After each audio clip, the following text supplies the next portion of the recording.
Olá, meus irmãos, bom dia. Estamos hoje com mais um bate-papo entre amigos. Vamos trabalhar hoje a hermenêutica e os pressupostos. Pressupostos de maneira mais geral, a gente entender um pouco a respeito do conceito por trás do que significa pressupostos. Então, convida teus amigos, marca pessoas aí, compartilha, para que mais pessoas participem desse bate-papo. Hoje vai ser com o pastor Nelson Galvão.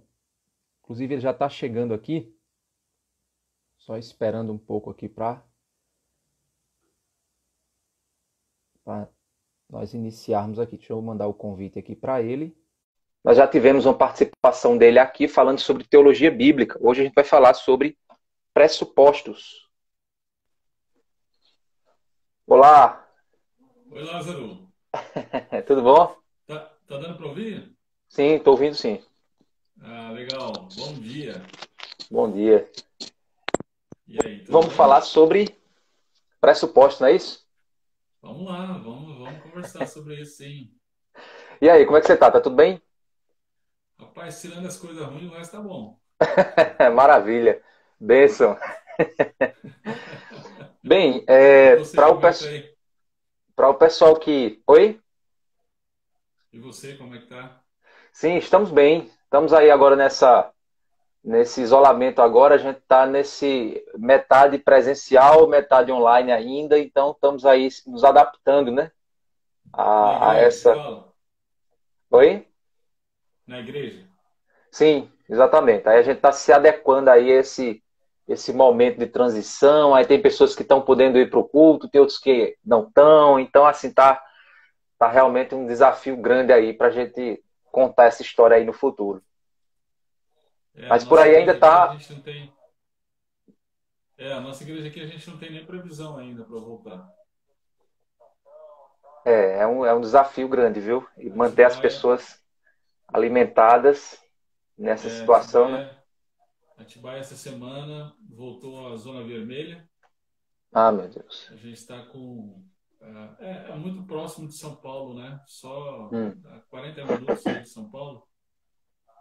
Então, tem muita gente de São Paulo que vem, passa fim de semana, gente que mora aqui, trabalha lá.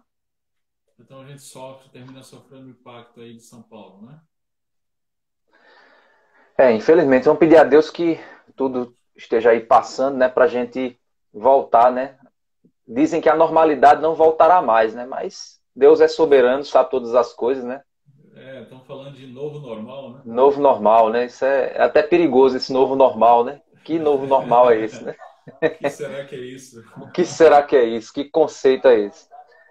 Então, vamos falar um pouquinho hoje sobre Sim, pressupostos, né? O que é que eu já falei aqui com o pessoal sobre pressupostos ideológicos, pressupostos filosóficos. Não, quer dizer, eu quero falar ainda sobre pressupostos filosóficos, mas eu queria certo. trabalhar aqui um conceito mais geral do que são Sim, pressupostos, né? E do que e por que é tão importante a gente entender pressupostos para a gente poder interpretar corretamente a Bíblia. Para a gente começar, legal.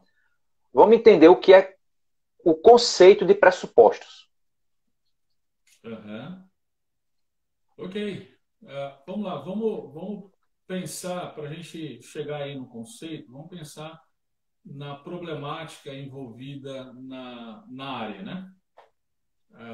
Estamos diante do texto, de um texto antigo, né? A Bíblia, a palavra de Deus, ela não foi escrita aqui no Brasil, ela não foi escrita esse ano, né? E também não foi escrita em português. Então, Exatamente. existem muitas distâncias do texto bíblico para nós. Então, foi escrita em uma outra cultura, foi escrita na Palestina, também em regiões ali da Ásia Menor, hoje Turquia. Ela foi escrita não em português, mas foi escrita em hebraico, grego e algumas partes em aramaico. Ela foi escrita há pelo menos 2.000 anos atrás. Então, existem muitas distâncias do texto, né, para nós. O Rafael está dizendo que o som está baixo. Eu tô ouvindo o seu som normal. Está normal para É, você? Ok, a pode, gente vai se adaptando aqui. Se minha esposa está dizendo que o som está baixo. tá bem conectado aí o teu. Deixa eu tentar aqui de uma outra forma.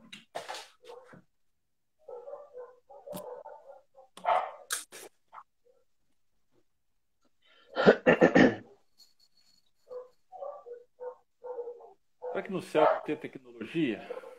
Olha aí. Melhorou, viu? Melhorou? Melhorou. Melhorou? Então tá. Melhorou Beleza. muito. Ok. Muito bem. Então, eu estava mencionando aqui a problemática envolvida na questão dos pressupostos, né? Sim, Então, a primeira coisa a se considerar são as distâncias do texto do texto bíblico para a gente, certo. ok? Então, Essa existe a distância, distância essa é a distância cultural, de tempo. cultural, de tempo, de língua, de idioma, né? Sim, Ah, distância territorial mesmo também, isso influencia na cultura, né? Então, distância até mesmo espiritual dos autores para nós, sim, né? Então, são distâncias. Existem alguns autores que, para se referir a essas distâncias, chamam de abismo.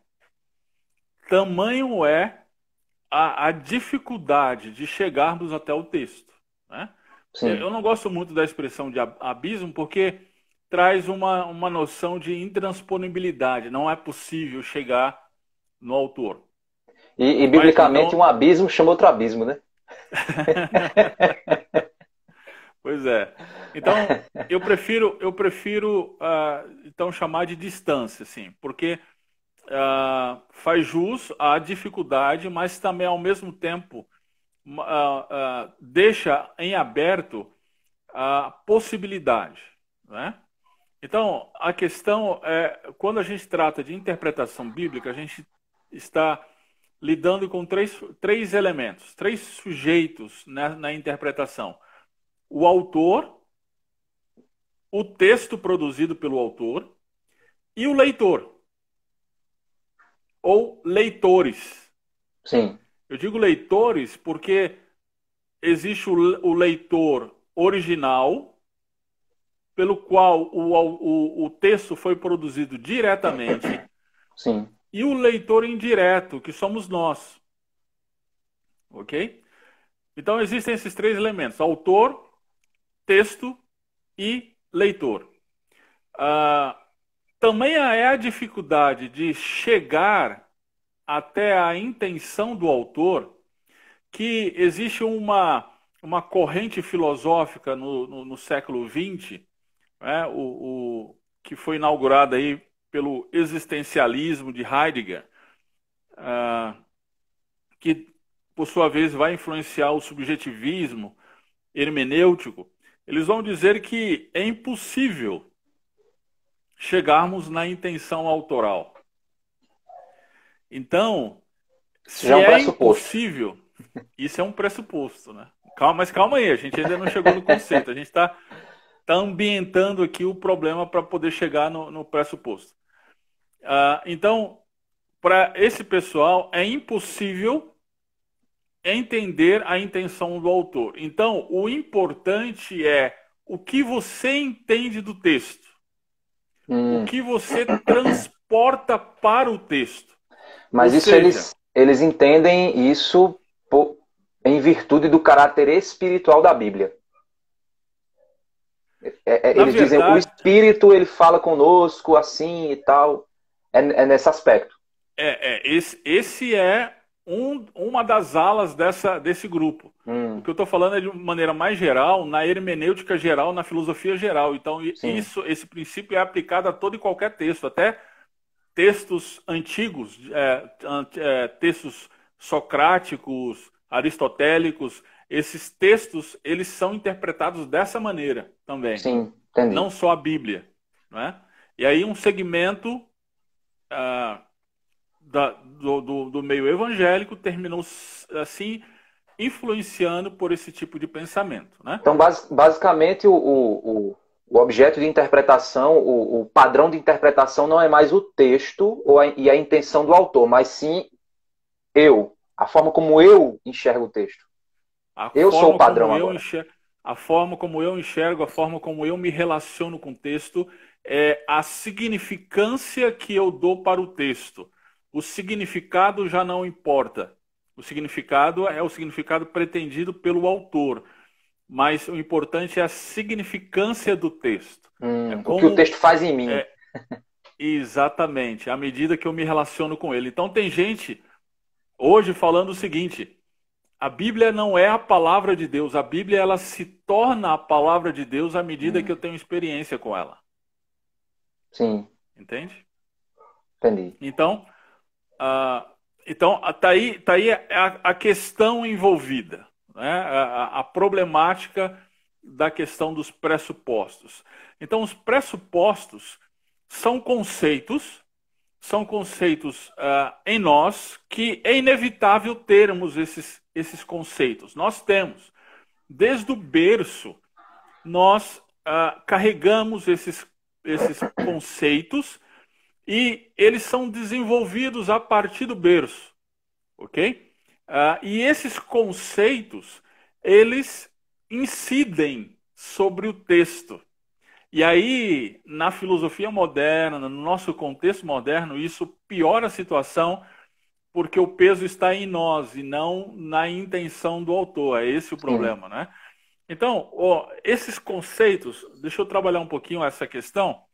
Esses conceitos, eles formam a nossa estrutura e a nossa maneira de enxergar o mundo, a existência. É o que algumas pessoas chamam de cosmovisão. Eles são a lente pelo qual nós enxergamos todas as coisas. E a lente pelo qual nós determinamos a significância do texto também, né? Então, esses conceitos, eles são formados pela cultura em que nós vivemos, né? Lembrando o conceito de cultura, que é a forma de pensar, sentir e agir de um determinado grupo em um determinado local, né? Então, esses conceitos são formados pelo meio em que nós vivemos. Você já pensou como nós adquirimos, então, esses conceitos por meio de sermões? A gente ouve sermão na quarta-feira à noite, né? Culto de oração, Sim. Domingo de manhã e domingo à noite. Pelo menos 3 sermões por semana. Agora, em época de pandemia, em vez de diminuir, aumentou. Agora é live todo dia. É live. Pois é. Isso são formadores de conceitos. Então, os conceitos, eles não são ruins, propriamente dito. Eles podem ser conceitos bíblicos e podem ser conceitos antibíblicos. Ok? O problema é quando nós transportamos esse conceito para o texto bíblico, esses conceitos para o texto bíblico na hora de interpretarmos. Até mesmo um conceito bíblico, ele pode se tornar um pressuposto quando nós o colocamos no texto, em um determinado texto que nós estamos estudando, quando aquele texto não está estudando. Então, é aquela famosa questão o que você está dizendo é verdade, mas não é o que o texto está dizendo. Não, então eu lembro de um exemplo. Até ontem eu estava dando uma aula para o pessoal da Consciência Cristã, né, do Blaise, e o pessoal fez uma pergunta e eu lembrei de um exemplo interessante, que é o exemplo das paixões da mocidade lá de Timóteo. Né? Tem pessoas que usam esse texto para dizer o seguinte: tá vendo, jovem? Fuja do ficar, dos namoricos, fuja disso, olha aí, fuja das paixões da mocidade. Só que o contexto do texto ali está se referindo a um jovem que poderia cair no orgulho, né, de querer debater, de querer, né, demonstrar sua sabedoria, e que Timóteo poderia cair nessa armadilha, né, dos falsos mestres. E aí, olha, fuja dessas paixões. Exatamente. É um conceito correto e bíblico, mas aplicado no lugar errado. No lugar errado, né? esses dias eu estive pregando em Mateus, né? Mateus capítulo 6. Mateus capítulo 6, ele fala... deixa eu abrir aqui. No verso... Ele diz assim: a candeia do corpo são os olhos, de modo que se os teus olhos forem bons, todo o teu corpo terá luz. Se, porém, os teus olhos forem maus, o teu corpo estará repleto de trevas. Se, portanto, a luz que há em ti forem trevas, que grandes trevas serão? Né? Então, se você não estudar o texto, você vai aplicar esse texto dizendo para os jovens: olha, cuidado com os olhos. Se passa aquela moça bonita e você acompanha ela com os olhos, você está pecando. Está aqui o texto. O texto está dizendo isso. Então, esse é um exemplo da verdade que é aplicada ao texto errado. Sim. É verdade, você precisa vigiar os olhos. Provérbios vai dizer isso, ok? Mas aqui, esse texto não está falando sobre isso. Ele está falando sobre a questão do tesouro. Onde está o seu tesouro, aí estará o seu coração. O que Jesus fazem os teus olhos brilharem, né? Exatamente. E aí Jesus, na sequência, ele vai falar do amor às riquezas, né? Então não tem como você adorar a dois senhores. Ou você segue a um, ou você vai seguir a outro. Não tem como você adorar a Deus e a Mamon, né? Então, o contexto aqui é não é de cobiça sexual, mas cobiça financeira, né? Então, a gente, sem saber, a gente faz isso o tempo inteiro. Um exemplo muito, muito simples é Salmo 23. Sim. Né? O Senhor é o meu pastor, nada me faltará. Ponto. Acabou o texto. Pois é. Aí pronto, esse é o texto. Então, assim, a gente tem que até tomar cuidado. Eu não sei se você é dessa época. Eu sou um pouquinho mais velho que você, bem pouquinho só. Sim. Mas eu lembro.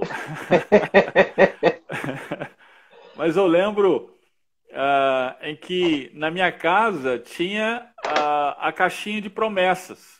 Eu Você lembro é dessa época, sim. Eu tinha uma dessas. Quando eu casei, eu ganhei de presente uma. Era o esmilinguido, que ele segurando uma carrocinha, aí eu abria, aí puxava a promessa de Deus para mim.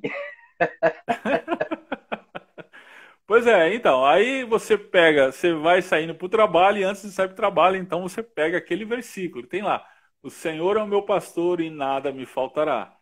Então, sem ter estudado o texto e olhar do texto assim rapidamente, você vai lançar os seus preconceitos, os seus pressupostos no texto. Então, você está passando uma situação agora na pandemia, no Covid, uma situação difícil, de pendura, em que você foi mandado embora do trabalho, sei lá, ou o patrão diminuiu o seu salário e você realmente está precisando de recursos, de sustento, né? E aí você olha aquilo, olha só, então você transporta a sua experiência para o texto.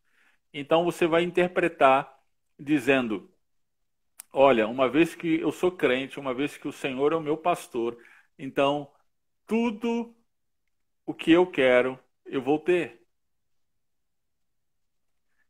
Mas se você estudar o texto de maneira correta, você vai perceber que o texto está dizendo que, uma vez que o Senhor é o nosso pastor, de nada nós temos falta.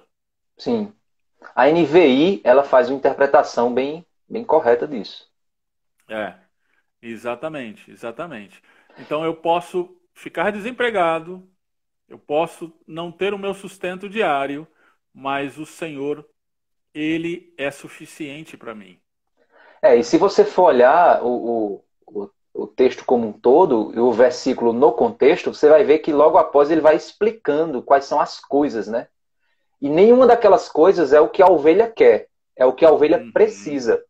E o pastor vai guiando ela naquela trajetória de necessidades. Né? Não significa dizer que o pastor faz assim, e surge lá os pastos verdejantes, né? E ele faz assim, suja a água. Não, ele vai guiando ela, né? Ele guia, me leva, me conduz. Então você vê que é o quê? É o pastor cuidando da ovelha, né? Das necessidades básicas daquela ovelha. Exatamente, exatamente. Um outro exemplo de pressupostos é os amigos de Jó. Né? Jó, era os que jogavam caxangá, era? Os que jogavam caxangá. Era. Ah, não, eram os escravos de Jó, né? Rapaz, você tá... É um pressuposto. Olha os pressupostos aí. A narrativa diz que Jó era justo, reto, íntegro, temente a Deus e se desviava do mal. Mas ainda assim ele perdeu família, perdeu os filhos, ele perdeu as posses, perdeu a saúde e no final a mulher dele ainda disse: amaldiçoa o teu Deus e morre. Né? Inclusive, ontem no nosso canal de Frente com Texto eu postei um vídeo lá, não é? Crente pega Covid, porque Sim. tem um pessoal que tem pressupostos, né? Sim. E esses pressupostos terminam influenciando no texto, e eles acreditam que não, que é crente não pega dengue, não pega H1N1, não desenvolve o câncer, e etc, né? Porque basta profetizar, basta declarar, determinar que está tudo certo, né? Mas é exatamente esse o pressuposto dos amigos de Jó. Os amigos de Jó acusaram Jó de pecado. Eles pensaram o seguinte: Jó, se você fizer tudo certo, se você for correto e íntegro diante de Deus, vai tudo bem na sua vida. E estava tudo mal. Então a acusação dos amigos de Jó é: Jó, presta atenção, você pecou. E aí Jó disse: gente, eu não pequei, eu estou pensando aqui, estou avaliando, não tem pecado. E aí eles disseram: olha, você está sendo soberbo, você está sendo orgulhoso, né? Você está em pecado. Né? E aí Deus, no final do livro, ele repreende os amigos de Jó. E Jó termina orando por eles. Né? Ou seja, os amigos dele estavam cheios de pressupostos, né? Cheio de pressupostos que terminaram interpretando errado a vontade de Deus, a experiência de Jó em relação a Deus. Né? Então isso acontece com a gente o tempo inteiro. Nós vamos para o texto e desavisados, né? E desavisados em relação a isso, nós terminamos interpretando a palavra de Deus como nós achamos que deve ser interpretada e chamamos a nossa interpretação de palavra de Deus. Sim. Por que tem tantas interpretações bíblicas das mais variadas? Né? O pessoal já deve ter pensado nisso. Né? Cada esquina você vê uma interpretação diferente em relação ao mesmo texto. Isso é uma acusação até dos incrédulos, né? Os incrédulos nos acusam disso, né? Diz assim: os crentes, cada um interpreta de um jeito, então não tem verdade absoluta. Tudo é relativo. Exatamente. Por quê? Porque nós somos descuidados em relação às Escrituras. Nós afirmamos que a Bíblia é a palavra de Deus, mas na prática nós a negamos. Na hora de estudá-la, de interpretá-la, na prática nós estamos negando que a Bíblia é a palavra de Deus. Né? Ou seja, nós chegamos no texto com as nossas opiniões pessoais, com as nossas crenças, muitas vezes, você sendo crente mesmo, né? Mas com suas crenças equivocadas. Né? Uhum. Você muitas vezes é confrontado por uma determinada verdade que está lá no texto, mas você não aceita, e por não aceitar, você tenta encontrar uma forma isso é o que o liberalismo faz, por exemplo, com relação ao ministério pastoral feminino. Por não aceitar essa proibição, né? essa questão do ministério pastoral feminino, então o que é que acontece? Você começa a buscar pressupostos, né? Que impõe a interpretação que você quer, ou seja, você continua sendo o juiz da Bíblia, né? Você não é, não, a Bíblia não julga você, você julga ela, né? Você seleciona os textos ou interpreta os textos à luz dos seus pressupostos. Então, embora você, na sua declaração doutrinária, você afirme que a Bíblia é a palavra de Deus, mas na prática você termina negando. Deixa eu citar mais um exemplo. Sim. Pode falar, pode falar. Não, isso também acontece até mesmo com as pessoas mais bem intencionadas, né? O que a gente sempre diz é o seguinte, a gente fala só a Escritura, mas às vezes a gente põe as confissões de fé em pé de igualdade com as Escrituras. A gente não está falando de livre interpretação, né? De você interpretar do jeito que você quiser. Não é assim. A gente também tem que fazer uso da história da igreja para também não estar viajando na maionese, né? Mas você tem que entender que eu não posso ler o texto bíblico à luz da confissão, como usando ela como um pressuposto para dizer, é isso aqui que a confissão está dizendo. Não, peraí. A confissão está correta? O que ele disse realmente é o que o texto está dizendo? Se for, ok, a confissão está correta, porque o texto confirmou, e não o contrário. Não é isso? Exatamente, exatamente. Um exemplo disso é a Confissão de Fé de Westminster, quando fala da cláusula de exceção em relação ao divórcio, né? Então, tem muita gente que vai dizer o seguinte, eu acredito na cláusula de exceção porque a Confissão de Fé de Westminster diz isso, isso e isso. Exatamente. Isso e às vezes tem pessoas... Isso é um mau uso da própria Confissão de Fé de Exato. Westminster, porque ela começa dizendo, afirmando a autoridade das Escrituras sobre os concílios, sobre as declarações e confissões. Exatamente, exatamente. Você falou que tem um exemplo, tem mais um exemplo aí para mostrar? Sim. 1 Coríntios 2, verso 4, diz assim: minha linguagem e pregação não consistiram em palavras persuasivas de sabedoria, mas em demonstração do poder do Espírito. Eita! Ok? Então, Boa, o que é esse poder do Espírito? Né? Então, se você ler esse texto de maneira rápida e desavisada, você vai entender como muitos pregadores têm ensinado que a pregação ela tem que ser feita no poder do Espírito, ou seja, manifestação de milagres, línguas estranhas, né? Sinais e maravilhas. Isso é poder do Espírito. Então vemos caras fazer cruzadas evangelísticas e ele sopra, o povo cai. Exato. Isso é o poder do Espírito. Tira o paletó e bate assim no povo, o povo... isso é o poder do Espírito. Então, isso é o poder do Espírito. Então o cara está pregando, o povo começa a rodopiar, tem a unção do leão, a unção da lagartixa, a unção do sei o quê. E as pessoas então dizem que esse é o poder do Espírito. Então isso é baseado num pressuposto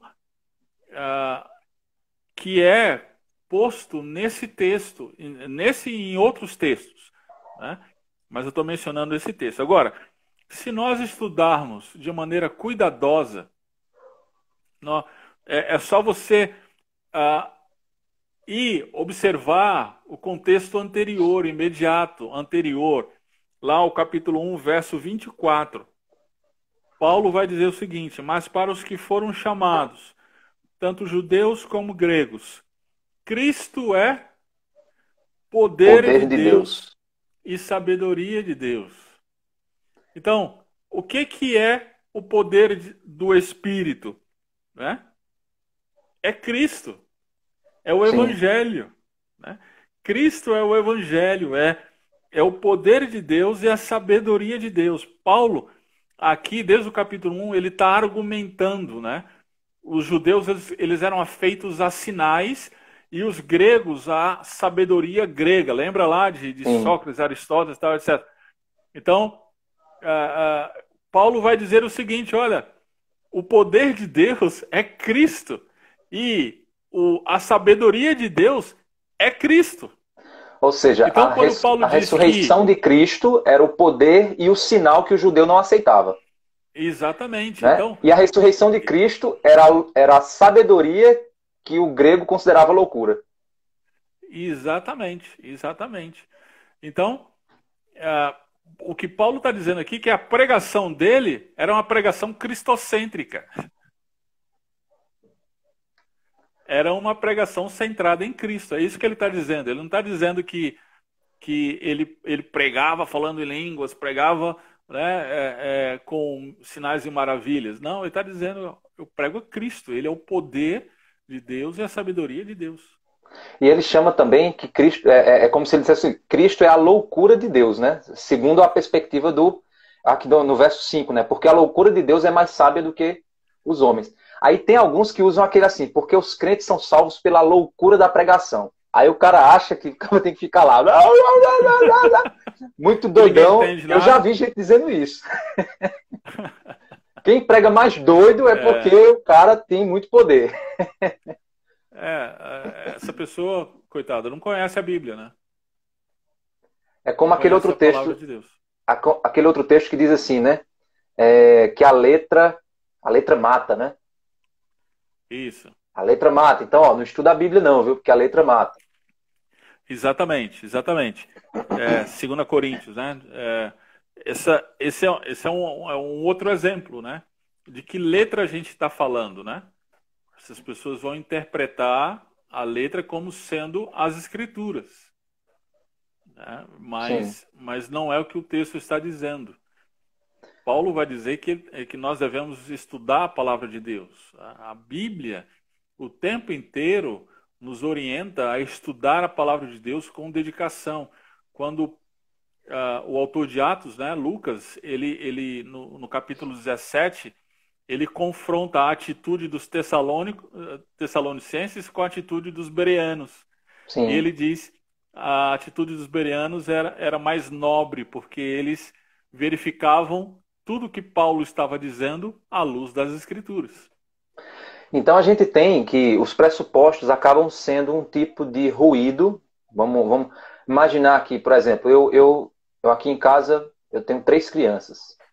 E às vezes elas são muito barulhentas. Então quando eu estou tentando ler algum livro, o barulho delas às vezes me atrapalha. Então eu poderia entender que os pressupostos é esse ruído que está o tempo todo dizendo para mim, ei, não é isso aí não, é aquilo lá, não sei o que lá, tal. E às vezes até eu já fui chamar a atenção de algumas, e quando eu fui chamar a atenção, eu chamei a atenção usando uma coisa que eu estava lendo no texto. Ei, você para com... Aí, não é isso que eu queria dizer.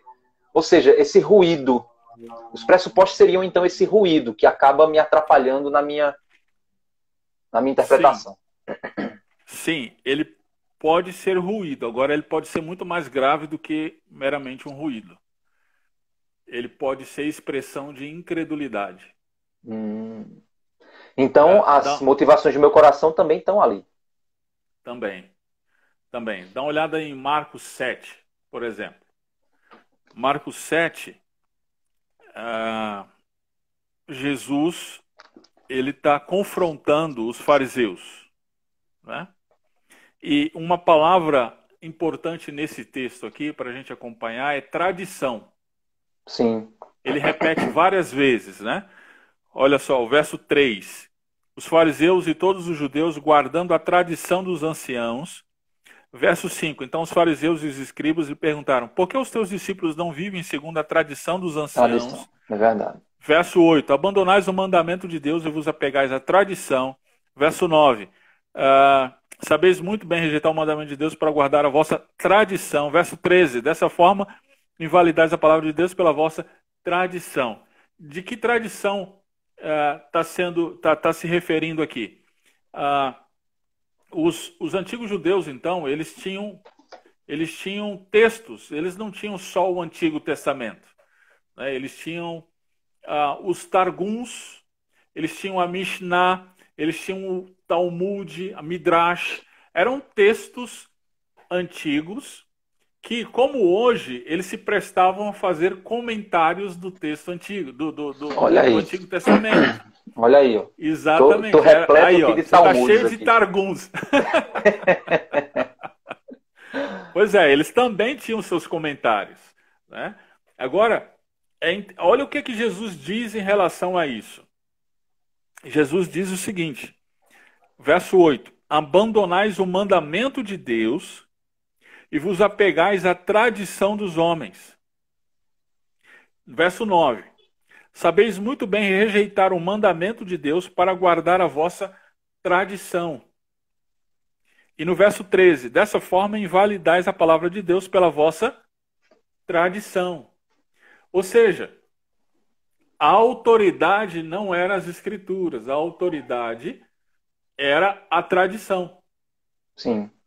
Eles estavam colocando de tal maneira a tradição que a palavra de Deus terminava sendo invalidada.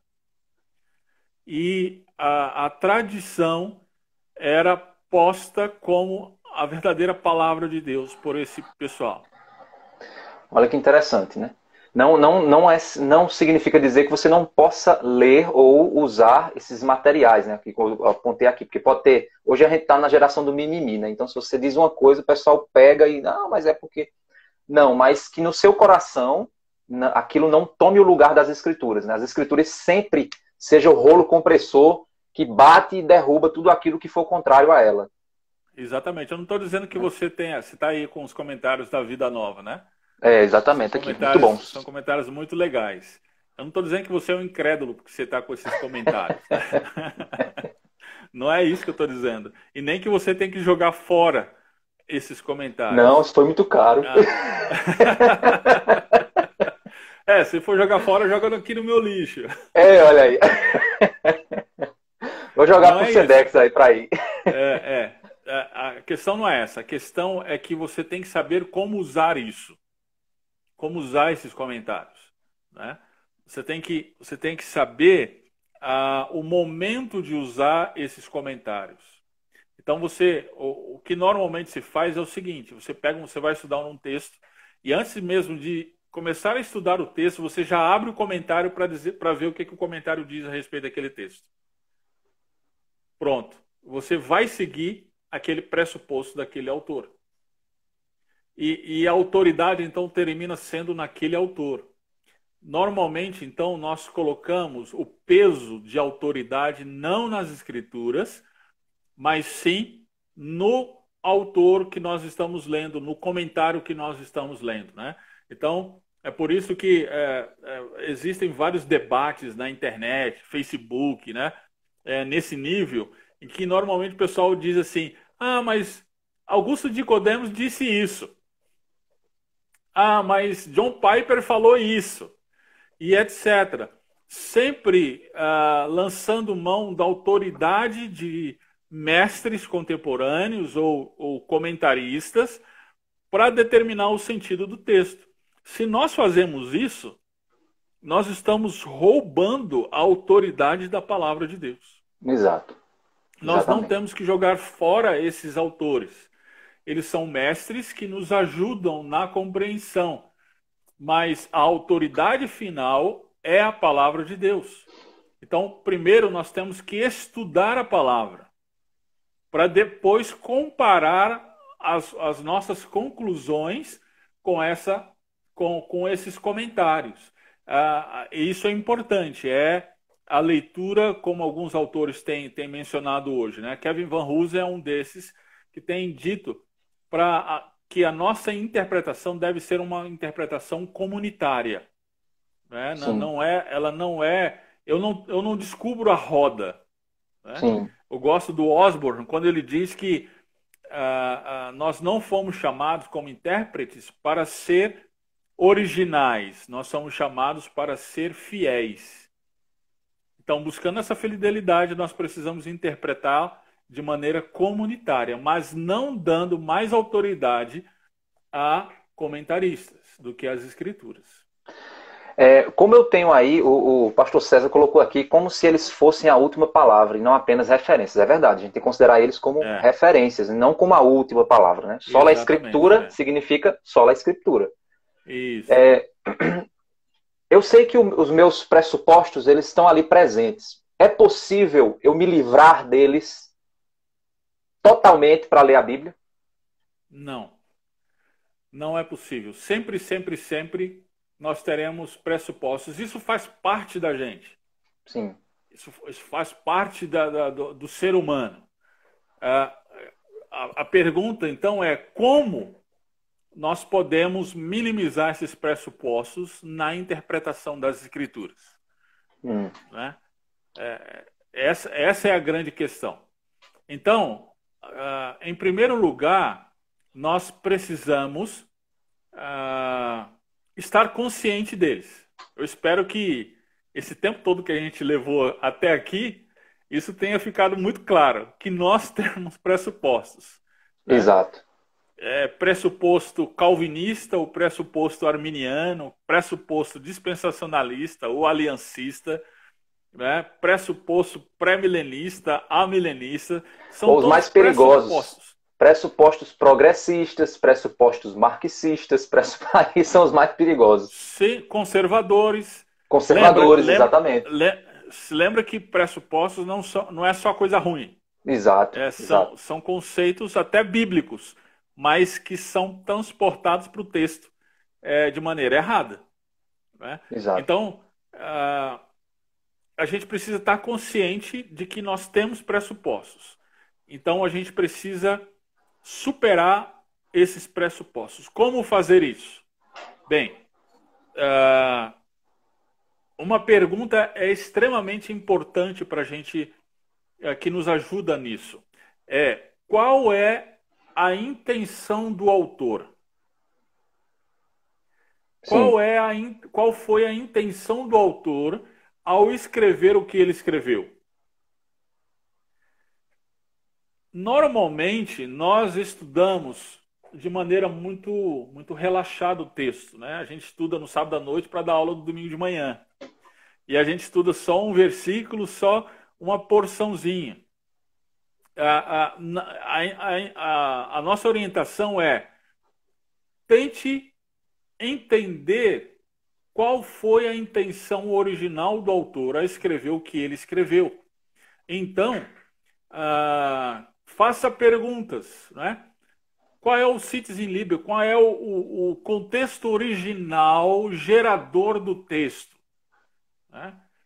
O que provocou a escrita do texto? O que estava acontecendo na época? Uma outra coisa, procure perseguir, se você está estudando cartas, aí já vai uma outra dica, né? Lance mão do gênero literário que você está lendo. A Bíblia é riquíssima em gêneros literários. Depois a gente pode tratar sobre isso aqui em uma dessas lives. Já estou me convidando, viu, Lázaro? Olha aí. Poxa, eu já estou assinando, já estou confirmando o contrato. Então, preste atenção no gênero literário que você está lendo. Depois, se você está lendo cartas, persiga o argumento do autor. Quando a gente mencionou aquele exemplo lá de 1 Coríntios 2, do poder de Deus, é um exemplo claro disso. Você tem que perseguir o argumento que o autor está desenvolvendo desde o início do livro. Desde o capítulo 1, ele está desenvolvendo esse argumento e assim ele vai chegar até o final do livro. Então eu preciso perseguir esse argumento. Essa é uma forma também de minimizar os nossos pressupostos. Aí nós vamos chegar, através de um estudo cuidadoso, nós vamos chegar ao entendimento que a Bíblia está dizendo uma coisa, o meu pressuposto está dizendo uma outra coisa. Pode ser que venha a conciliar, pode ser que venha a ser a mesma coisa. Então, ótimo, glória a Deus.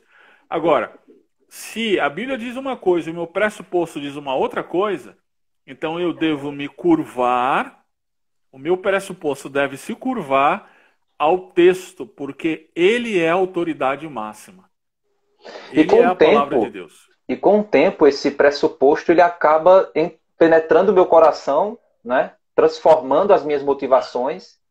E com o passar do tempo, tem pessoas que perguntam assim, ontem mesmo na aula que eu estava dando para o Blaise, o pessoal perguntou assim: pastor, eu preciso de quanto tempo para pregar pregar expositivamente, assim, quanto tempo eu preciso estar estudando para pregar. Eu creio que não existe existe, obviamente, uma preparação prévia, você tem que ter, né? Você tem que saber interpretar a Bíblia, tem que ter um conhecimento teológico, é óbvio, mas o estudo do pregador expositivo, ele é a vida toda, porque pregar expositivamente é você pregar a palavra de Deus, e ela sempre, ela deve estar sendo estudada. Você, por muitas vezes, já tiveram textos que eu preguei pela 10ª vez, e na 10ª vez eu percebi que eu tinha pressupostos equivocados na primeira vez que eu preguei. E que à medida que eu fui estudando a Bíblia como um todo, aqueles outros pensamentos que as Escrituras tinham foram confrontando os meus pressupostos de outros textos que eu preguei. Né? Então, quer dizer, o estudo constante das Escrituras vão fazendo com que os nossos pressupostos também vão sendo transformados, e vai ficando cada vez mais fácil você ler o texto e dizer assim, agora eu estou entendendo o que o autor está querendo dizer, porque realmente naquela outra passagem tinha algo semelhante. Então, olha, isso parece ser um eco do que o autor estava dizendo lá. Então, né? Exatamente, exatamente. E aí você precisa ter uma convicção nesse processo. A Bíblia tem autoridade máxima porque ela é a palavra de Deus. Se ela uma vez que ela é a autoridade máxima, então nós precisamos nos curvar. Isso significa rever conceitos, preconceitos, né? Às vezes até isso acontece comigo direto, já aconteceu uma vez publicamente, né? Eu estava numa reunião de pastores, tinha lá um seminarista jovem, e alguém me perguntou a interpretação de um determinado texto, e me perguntou porque me conhece, sabe que eu trabalho com hermenêutica, tal, etc. Então, por isso que a pessoa me fez essa pergunta. E eu dei a significância do texto, aquilo que eu entendia em relação do texto. Aquele seminarista, ele me rebateu publicamente. Ele falou, pastor, eu acho que não é por aí não. E aí ele deu os argumentos, olha, é isso, o texto fala isso, o contexto fala isso, a argumentação é assim e tal. E enquanto ele falava, eu pensava, rapaz, o cara tá certo. Não é que ele tá certo. E aí, o que vem no nosso coração? O que vem no nosso coração é vaidade, é orgulho, né? Você não quer ficar mal diante das pessoas. Então, tem a parte da subjetividade em relação a isso. Então, a tentação é você bater o pé e, como se defende um time, você defender a sua posição. Sim. Né? Quer saber o que aconteceu? O quê? Você botou ele pra fora. Vá pra fora da sala. Vá orar ao Senhor, seu herege. Eu pedi desculpa e falei que ele estava certo, mas eu queria, no fundo, eu queria bater nele. Mas isso acontece mesmo. Nelson, a gente está chegando nos minutos finais, faltam 10 minutos. Aí eu queria que você desse algumas sugestões de literatura que pudesse... Eu sei que literatura de pressuposto é uma coisa muito ampla, né? Porque assim, se você for... pressuposto é tudo, né? Então, tudo que eu leio, que eu penso, que eu vejo, que eu escuto, que eu acredito, isso é pressuposto. Mas sobre o mecanismo do pressuposto e de como se livrar, como ir trabalhando, né, para amenizar os pressupostos na interpretação. Quais materiais você recomendaria? Tá. Não existe, que eu tenha conhecimento, não existe livro exclusivo sobre esse assunto, ok? Esse assunto ele é chamado a atenção nos manuais de hermenêutica. Sim. Tem uma variedade aí de materiais muito bons, graças a Deus, em língua portuguesa, que a gente pode lançar mão desse material, tá? Que pode ajudar a gente. Um deles foi o que eu mencionei, o Grant Osborne, A Espiral Hermenêutica, ok? Esse livro, ele é básico para todo mundo que quer crescer um pouco na maturidade em relação a como estudar a Bíblia, ok? Então, a espiral Sim. hermenêutica da Vida Nova, Aqui, você tem aí? estou devendo a leitura Joia. dele, mas está aqui. Pronto. Tem É a, esse aí, eu é tô, esse aí. olha, gente, eu estou dizendo para o coordenador do curso que eu faço que eu estou devendo a leitura desse livro. Então pague, meu amigo. Ó, e tem a tríade hermenêutica, né, que é uma outra indicação, não é isso? Esse é um outro, do Andreas Kostenberg. Do Andreas Kostenberg, também da Vida Nova. Ele é fantástico, vale a pena ler também. Tem Tem, alguém mencionou é, aqui Roy o Bezuck, Zuki, sim. ok? Você conhece? O Zuki. Sim, o Zuki ele é um hermeneuta do Dallas. Ele é muito bom, vale a pena ler também, ok? Tem um outro que é o Entendes o que Lês? Entendes o que lês? Turum, aqui. Isso. Esse aqui eu já Ah, li, viu? rapaz, olha aí. Agora, ó, A, gente, deixa eu a, justificar. Olha abor... só Sim, o, a criança aqui, olha só. Meu amigo. é isso Então aí. isso aqui é um É livrão, isso viu? aí. É. Entendes o que lês? O Entendes o que Lês, a abordagem dele é específica em relação a gênero literário. Gênero literário, exatamente. Muito bom. Ele é muito legal, muito bom. O que também o Kostenberg, da tríade hermenêutica, vai ajudar bastante. Vale a pena, tá? Então, esse material aí. O Osborne, eu estou lembrando que nos capítulos finais ele vai falar sobre aquela abordagem que a gente mencionou aqui, da questão da interpretação subjetiva, né? A subjetividade, a questão de buscar a intenção do autor e em alguns grupos. Como é que é? Ela tá anotando as confissões, ó. Vai para mim cobrar depois, ó. Eita, rapaz. Então, o Osborne, no capítulo final lá, ele traz essa questão da subjetividade, abordagem pós-moderna em relação à interpretação. Bem interessante, vale a pena dar uma olhada lá. Legal, muito bom. Nelson, fantástico, viu? A gente falou sobre teologia bíblica. Quem perdeu aí a nossa live sobre teologia bíblica, vai lá no canal do YouTube ou no meu, ou então no De Frente com o Texto, também está lá.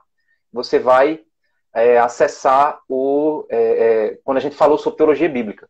Semanalmente, gente, eu tenho feito essas lives a partir das 11 horas, onde eu tenho tentado trabalhar aqui, convidando pessoas para falar sobre hermenêutica e a relação com alguns temas que interferem, que eu vejo que de certa forma, esses temas interferem hoje na interpretação. Falei sobre pressupostos ideológicos com o pastor Charlie, né, e foi bem interessante. Já falei sobre pressupostos teológicos, né, com o pastor Abimael também, né, de que forma eles interpretam. Agora a gente falou sobre pressupostos, ou o mecanismo do pressuposto, né, de maneira mais geral. Então, semanalmente, você pode estar acompanhando essas lives, né, a gente sempre está convidando pessoas para falar sobre interpretação bíblica e a relação com outros temas. Pastor Nelson é coordenador do Pregue a Palavra. Ele também tem um projeto que é o De Frente com o Texto. Tá aí o perfil, a esposa dele colocou aí, ó, De Frente com o Texto. Então, vai lá, segue, vai no canal também. Ele dá dicas de interpretação. Ele fala sobre temas relacionados à interpretação bíblica, temas atuais também. Ele tem feito coisas como o crente pode pegar a Covid, né? Ele falou sobre isso recentemente. Então, gente, são canais muito bons, canais que estão aí para contribuir com o teu crescimento espiritual, com o teu crescimento bíblico. Realmente, a intenção, né, de todo o pessoal que se envolve aí com Prega a Palavra é tornar a Bíblia acessível, compreensível a todo mundo, né, para que o homem não seja levado, né, por todo o vento de doutrina, que as pessoas tenham segurança de interpretação das Escrituras. Nelson, obrigado. Quer dar alguma palavra final para o pessoal? Fica à vontade. Lázaro, eu que agradeço. Obrigado pela sua amizade, obrigado pelo convite. Mais uma vez, a gente está aqui. Obrigado por estar juntos. E você mencionou lá a pregação expositiva, né? A pregação expositiva é muito mais do que um método de sermão. É uma comunidade em torno do texto, né? Amém, é Então é verdade. muito legal estar junto com você, tá muito legal estar junto com outros irmãos que amam a palavra de Deus e buscam expor a palavra de Deus com fidelidade. Que Deus continue abençoando você, seu ministério, Lázaro, e Deus abençoe também o pessoal que está acompanhando aí o seu canal. Amém. Deus abençoe, abraço aí para todos vocês, para a família Galvão como um todo. Deus abençoe Valeu. vocês e a Amém. próxima a gente tá aí com mais um outro tema, se Deus assim nos permitir. Já está contratado. Joia. Tchau. Legal. Tchau, gente.